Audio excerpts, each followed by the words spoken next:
saya akan menjelaskan tentang maisir. Maisir dalam istilah bahasa Arab yang merujuk pada perjudian atau setiap bentuk keuntungan yang melibatkan unsur keberuntungan. Nah, ini dianggap haram atau dilarang dalam keuangan Islam dan tidak dianjurkan dalam ajaran Islam. Ini saya akan menjelaskan tentang maisir. Maisir adalah salah satu dari 3 hal yang diharamkan dalam Islam. Selain riba dan gharar, maisir diartikan sebagai permainan yang mempertaruhkan harta benda dengan cara mengaitkan kemenangan atau kekalahan dengan suatu kejadian yang tidak pasti atau acak. Dalam bahasa Arab, maisir juga disebut dengan iman, yang berarti taruhan. Maisir juga dapat diartikan sebagai perjudian. Ciri-ciri maisir. Berikut adalah ciri-ciri maisir. Yang pertama, adanya taruhan berupa harta benda. Yang kedua, kemenangan atau kesalahan disebabkan oleh suatu kejadian yang tidak pasti atau acak. Yang ketiga, adanya keinginan untuk memperoleh keuntungan dengan hasil taruhan. Contoh maisir seperti judi dalu, judi kartu, judi togel, judi bola, dan judi online. Maisir memiliki dampak negatif yang besar bagi pelakunya seperti menyebabkan kerugian materi yang pertama. Dan yang kedua ada menyebabkan kerusakan moral. Dan yang ketiga menyebabkan perpecahan dan perselingkuhan. Yang keempat menyebabkan ketergantungan. Hukum maisir.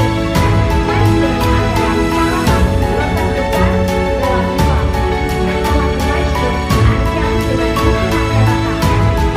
Dalam Al-Quran, Allah Subhanahu wa Ta'ala berfirman yang artinya, sesungguhnya komitmen, sholat, berjudi, berkorban untuk berhala, mengundi nasib dengan anak panah adalah termasuk perbuatan syaitan. Maka jauhilah perbuatan-perbuatan itu agar kamu beruntung. Quran Surat Al-Ma'idah ayat 90. Hikmah larangan maisir. Larangan maisir dalam Islam memiliki hikmah sebagai berikut. Yang pertama, ada melindungi umat Islam dari kerugian materi. Yang kedua, menjaga moral dan akhlak umat Islam. Yang ketiga, menjaga persatuan dan kesatuan umat Islam. Yang keempat, melindungi umat Islam dari ketergantungan. Itu saja yang bisa saya sampaikan. Terima kasih. Halo semua, di sini saya akan menjelaskan mengenai apa sih itu gharar. Jadi gharar dalam istilah bahasa Arab merujuk pada ketidakpastian ataupun ketidakjelasan atau adanya unsur spekulatif dalam suatu transaksi ataupun kontrak. Jadi dalam konteks keuangan dan hukum Islam, konsep gharar merupakan transaksi atau kontrak yang melibatkan ketidakpastian berlebihan ataupun adanya unsur perjudian yang dapat merugikan salah satu pihak dalam. Gharar adalah situasi di mana terjadi incomplete information karena adanya ketidakpastian dari kedua belah pihak yang bertransaksi. Gharar terjadi karena beberapa hal. Yang pertama yaitu ketidakpastian, yang kedua adanya informasi yang tidak lengkap atau kurang akurat, yang ketiga ketidakpastian yang terjadi di masa depan. Sesungguhnya pelarangan gharar membawa implikasi dihapuskannya semua bentuk yang mendorong spekulasi dan perjudian dalam berbagai aktivitas ekonomi. Gharar akan menciptakan instabilitas dan kerapuhan dalam perekonomian baik dalam jangka pendek maupun dalam jangka yang panjang. Contoh gharar yang pertama ialah kontrak di masa depan tanpa spesifikasi yang jelas, penjualan opsi tanpa penentuan yang jelas, atau transaksi properti yang menyebabkan ketidakpastian yang tinggi dan resiko yang sulit untuk diprediksi di masa yang akan datang. Baik, di sini saya akan menjelaskan tentang haram. Maksud dari haram itu sendiri dalam istilah Arab yaitu sesuatu yang dilarang atau terlarang di dalam Islam, sesuatu yang tidak diizinkan baik itu dalam zatnya ataupun pada prosesnya. Nah, dalam haram ini pelarangannya dua. Yang pertama, haram zatnya. Transaksi dilarang karena objek yang ditransaksi juga dilarang. Misalnya, minuman keras, bangkai, kecuali bangkai ikan dan belalang ya, dan daging babi. Contohnya misalnya membeli minuman keras dengan akad murabahah melalui BMT, biarpun akadnya sah tetapi barang yang dibeli zatnya haram, maka menjadi haram juga transaksi tersebut. Yang kedua, haram karena prosesnya. Islam mengharamkan setiap bentuk transaksi karena tiga hal. Yang pertama, perbuatan atau transaksi yang mengandung atau berpotensi ketidakadilan. Terus yang kedua, transaksi yang melanggar prinsip saling ridho. Yang ketiga, perbuatan atau transaksi yang merusak harkat manusia dan alam. Oleh sebab itu, pintar-pintar dalam bertransaksi. Di sini saya akan menjelaskan tentang apa itu riba. Riba dalam istilah bahasa Arab merupakan bunga atau keuntungan dari pinjaman uang. Riba dalam ekonomi Islam dilarang dikarenakan dianggap melanggar prinsip-prinsip syariat Islam, yang dimana prinsip-prinsip syariat Islam itu menghindari adanya eksploitasi dan ketidakadilan dalam transaksi keuangan.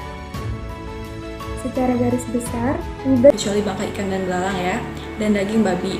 Contohnya misalnya membeli minuman keras dengan akad murabahah melalui BMT, biarpun akadnya sah tetapi barang yang dibeli zatnya haram, maka menjadi haram juga transaksi tersebut. Yang kedua, haram karena prosesnya. Islam mengharamkan setiap bentuk transaksi karena tiga hal. Yang pertama, perbuatan atau transaksi yang mengandung atau berpotensi ketidakadilan. Terus yang kedua, transaksi yang melanggar prinsip saling ridho. Yang ketiga, perbuatan atau transaksi yang merusak harkat manusia dan alam. Oleh sebab itu, pintar-pintar dalam bertransaksi. Di sini saya akan menjelaskan tentang apa itu riba. Riba dalam istilah bahasa Arab merupakan bunga atau keuntungan dari pinjaman uang. Riba dalam ekonomi Islam dilarang dikarenakan dianggap melanggar prinsip-prinsip syariat Islam, yang dimana prinsip-prinsip syariat Islam itu menghindari adanya eksploitasi dan ketidakadilan dalam transaksi keuangan. Secara garis besar, riba juga dikelompokkan menjadi dua, yaitu riba utang piutang dan riba jual beli. Dari kedua riba tersebut dibagi menjadi dua lagi, yaitu riba qard dan riba jahiliyah. Sedangkan riba jual beli dibagi lagi menjadi riba qard dan riba nasi'ah. Tentang riba di kehidupan sehari-hari, yaitu pemberian utang sebesar 100 juta oleh rentenir namun disertai bunga 20% dalam waktu 6 bulan. Nah, bunga yang terdapat dalam transaksi tersebutlah yang menyebabkan riba. Karena seperti yang sudah saya sebutkan di awal, bahwa riba adalah pertambahan atau keuntungan yang didapat dari peminjaman atau transaksi yang dimana pertambahannya itu adalah hak orang lain yang terzolimi. Itulah kenapa akhirnya riba menjadi haram. Nah, jadi kita teman-teman menjelaskan singkat mengenai karakteristik ekonomi Islam. Teman-teman, kita sebagai seorang muslim, alangkah baiknya kita harus menjadi konsumen yang peka dan juga sadar terhadap transaksi yang kita lakukan. Oleh karena itu, dalam transaksi sehari-hari, alangkah baiknya kita harus menerapkan transaksi-transaksi yang berdasarkan nilai-nilai Islam. Salah satu manfaat jika kita menghindari mati tadi adalah keberkahan dari transaksi dan rezeki. Jadi teman-teman semua udah tahu kan apa itu? Pasti teman-teman pernah atau bahkan sering melakukan jual beli online. Pasti biasanya beli online, beli sepatu online. Nah, itu tadi itu salah satu contoh dari kehidupan ekonomi Islam. Jadi teman-teman harus ingat satu hal. Apa itu? Maghrib, Baik, riba, dan haram. Sekian video yang dapat kami tampilkan. Semoga bermanfaat untuk yang mendengarkan. Jika ada salah, mohon maafkan. jika ada perasaan, mohon diungkapkan. Wassalamualaikum warahmatullahi wabarakatuh. I'm never gonna say goodbye, bye, bye.